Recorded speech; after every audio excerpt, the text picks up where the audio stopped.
What's up guys, welcome to the first Hyperscape tutorial, and today we're going to be talking about building a loadout, tempo, and fight phases in Hyperscape. So, every loadout in Hyperscape is consisted of 2 weapons and 2 hacks. Now a balanced loadout, and a loadout that I would highly recommend people run, is a loadout that consists of 1 long-range weapon, 1 close-range weapon, and in the hack slot, 1 offensive hack, and 1 defensive hack. So let's talk about the hacks first. So we can classify hacks into 2 types, offensive hacks and defensive hacks. So in the offensive hacks, we'll put stuff like movement, stuff like magnet, mine, so we can put magnet, we can put mine, you want movement abilities like TP, slam, shockwave, anything that can deal damage to the enemy, apply a debuff to the enemy. So we would put reveal in this category as well, because it applies a visual debuff to the enemy and reveals them, hence the name reveal. On the other side, we have defensive hacks. So defensive hacks are abilities and hacks in the game that keep you alive, or have some way to prevent the enemy from killing you. So this would include stuff like the armor hack, the invis hack. Armor would be invulnerability, so we'll put this as invul. Other stuff in this category include heal, even stuff like ball, which can also be used as semi-offensive, but usually works better as a defensive hack.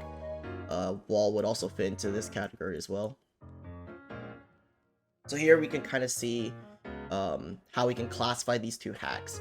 And a balanced loadout in Hyperscape, really, I would recommend for you to run 1 in this and 1 of this. So 1 offensive, 1 defensive. So in the case of most sweats in Hyperscape, a lot of sweats in the game like to run a combination of armor or invulnerability and TP or teleport. Some people use shockwave, some people use slam. It really is up to you to decide what weapons and hacks you choose. And we're going to be talking about the role of these hacks in every fight in Hyperscape. Now let's talk about the weapons really briefly.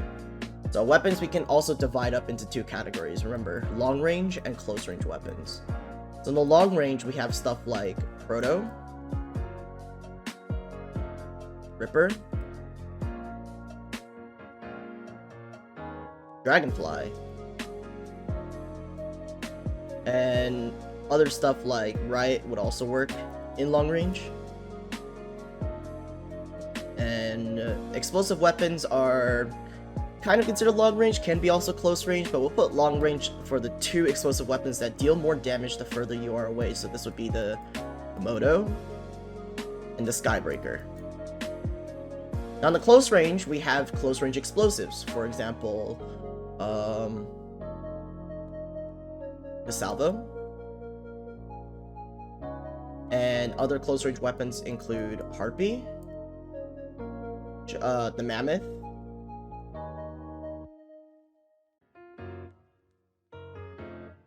and what else do we have?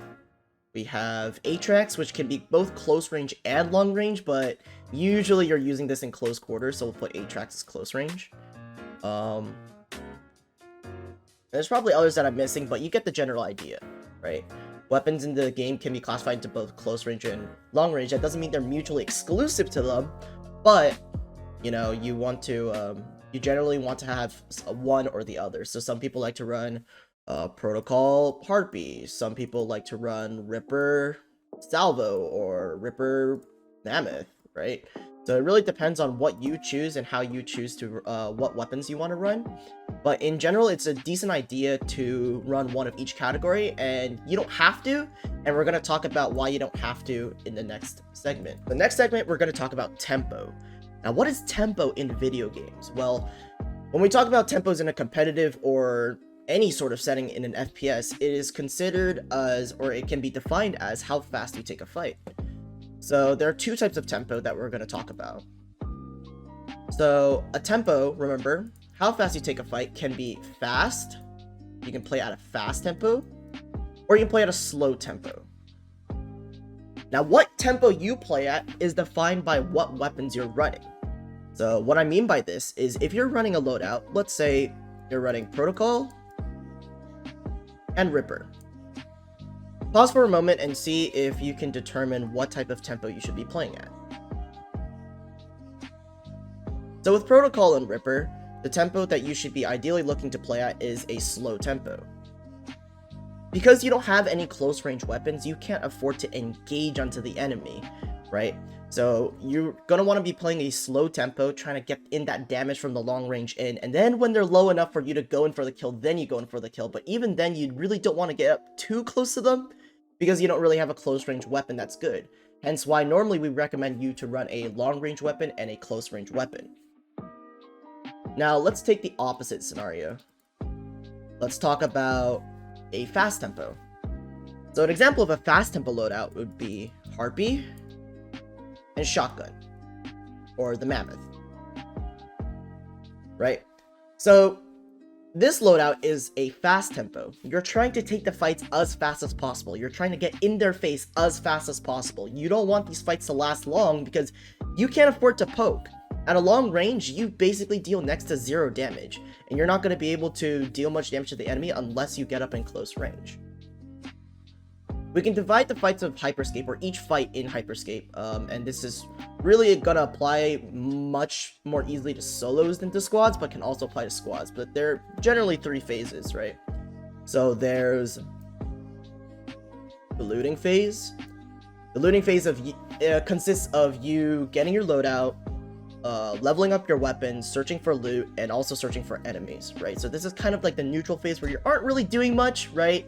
But you're just kind of biding your time waiting for the next fight. The next phase is the poke phase. That's a poorly drawn arrow. So this is the poke phase. The next phase consists of players knowing they're there and just dealing some poke damage from either long range or mid range, just to try to get a feel for each other, try to see where what weapons the other person's using, and trying to deal damage. And once they've dealt substantial enough damage, then they can move on to the next phase, which is the engage. So the engage is where you're actually moving into the enemy, and the engage is normally when the close range weapon comes into play. A lot of players normally a lot of the fights normally happen at the close range, and very few fights really happen long range in Hyperscape, so many people favor running a close range weapon for this engage stage, because this engage stage is really powerful. Sometimes you can establish the kill in the poke phase, but that's not always going to happen, and you're going to need that close range weapon for the engage phase. Now, the engage phase is when you're actually in the fight. You're actually in the enemy's face. You guys are trading back and forth, right?